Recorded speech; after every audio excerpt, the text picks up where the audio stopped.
So anyway, I'm not sure how this is going to turn out, but thought I'd relay a bit of an update on how things are going. So that Tarheel I bought was defective. Didn't work right. I knew there was something wrong with it when I first got it, but I was kind of in denial about it. And it wasn't until I saw a Tarheel, the same model I had at the ham radio outlet in Atlanta, that I knew for sure there was something wrong with it. So I contacted Tarheel Antennas and I talked to them about it, and they pretty much told me that they can fix it. I'd have to send it in to them. They're running behind because of the whole COVID-19 pandemic, and I would have to pay for the repairs.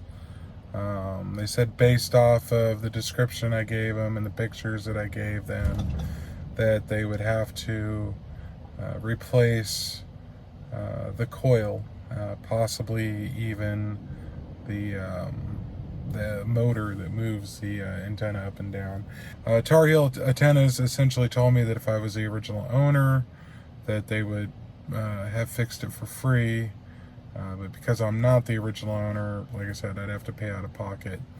And they've replaced the whole coil, would be about $170 plus labor, and with whatever else they find wrong with it, they would have to replace as well. And so it's pretty much, I send it to them, they send me an estimate, I pay it, and then they send it back to me. They said that because of the whole pandemic, they're backed up about a month, so it would be a little bit till I get it back. So it looks like I'll be back to using the Wolf River coil for a bit. But once I get the Tarheel back, I should be able to, do 10 through 80 meters, which right now it'll only do 10 through 40 meters. And even then, there's a lot of noise and static and hiss and whatnot that they said could be due to the damage to the coil itself. If you look at the pictures that I include, there's some discoloration on the coil. There's some coil separation, so there's little gaps in between the coil. So yeah, it's not good. But like I said, what can you do? Right now, I am currently in Missouri. I am in the Missouri Underground, just outside of Joplin, Missouri, and getting loaded at Schreiber Foods. It's kind of an underground cave system that they have. I guess at one point it was a mine. There's actually a couple of these in Missouri, which I find interesting. But originally it was a mine, and then they got done mining, and they had all these tunnels and underground stuff left over, and so they decided that they would turn them into warehouse facilities, essentially. There's whole distribution centers in here. This one's an Americold facility. There are a couple of other ones that are around, but this is the one I know of. I've been to the other one, but this is the first time being at this one. The other one I went to was a craft facility that was closer to St. Louis. I am gonna take some of the video my dash cam has recorded and include it with this video. I might even overlay my face with it instead of having you look at my ugly mug. I don't know, we'll see. But I gotta edit it all together and everything. But yeah, they're currently loading me right now. So I will go ahead and flip the camera around and show you what my view looks like. Hold on. So this is what it looks like.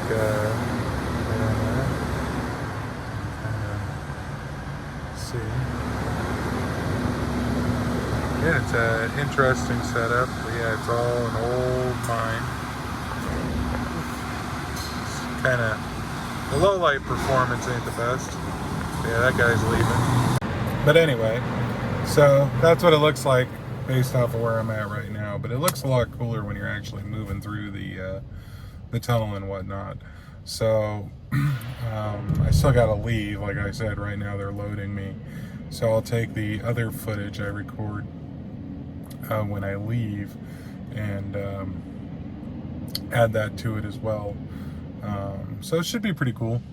But yeah, other than that, the 7300 is working out great in the truck. I have some RFI problems I got to deal with. I think a lot of that can be attributed to the damage to the Tarheel. At least I hope it does. You know, hopefully getting the Tarheel fixed will solve a lot of those problems.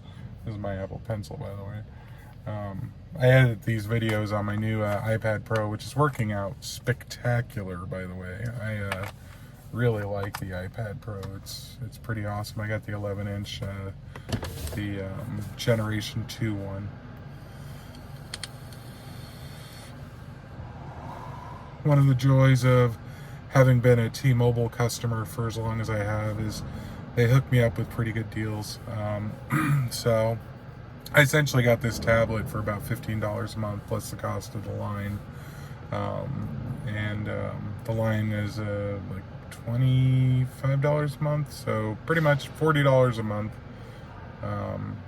and for 2 years, and the tablet's paid off. You know, which it's a $900,000 tablet, so it's not a bad deal. I think I'll have to pay I had to pay a deposit, an initial down, then I'll have to pay a little bit when it's up to own it, or I can upgrade it to whatever the latest model is that iPad has come out with. So, but yeah, anyway, like I was saying, but yeah, the 7300 is working out great. I've been able to do a lot of stuff with it I wasn't able to do with the G90, like WinLink actually works, which is great. You know, I can actually get on and do WinLink and whatnot. With the G90, the problem I was having was it was so finicky with the audio input and output settings that I was having troubles establishing connections with the RMS servers. But with the 7300, it is easy. I also like the fact that it's just one USB cable, and it works great. But yeah, it's been working out great. I've made a lot of contacts on JS8 call and FT8 and whatnot. I've made quite a few voice contacts with the G90 because it had a really bad audio filters. I'd have a lot of trouble making contacts on 40 meters due to a lot of the RFI that the truck generates. But with the noise reduction capabilities of the 7300 and automatic gain control features and all that stuff, I've been able to make a ton of voice contacts. So yeah, say a command. My GPS being weird. So yeah, I would highly recommend a 7300. You know, a lot of people told me when I first was getting into the hobby, don't get a G90, don't get a QRP radio, save up and get the 7300. You'll be so much happier. I dare to say they weren't wrong. I can say that my ham radio experience would have been a lot better if I'd started with the 7300, but you know, I wouldn't have been able to afford the 7300 right away. So I definitely go with the get what you can get when you can get it approach. You know, I kind of tentatively put my G90 up for sale because, well, money's nice, and I spent a lot of money on the 7300, so I put it up for a reasonable amount, and we'll see if anybody wants to buy it. If you're interested, feel free to send me a message. It was owned by KJ4YZI, Ham Radio Concepts, which I highly recommend his channel if you haven't seen it. It was his radio before it was mine. I offered it back to him, but he isn't doing so well financially right now, and he just bought an IC 705, so he's pretty happy with that. But yeah, anyhow, that's it for now. You know, go ahead and say 7.3 and wish you all the best. And don't forget to like, comment, subscribe, all that jazz. And leave me any feedback or any questions you have. If there's a topic you would like me to cover, leave it in a comment. Share my videos. The more views I get, the more money I can make off of these contents and the different things I can do with it. Pretty much all of the proceeds I get from YouTube go to buying ham radio equipment.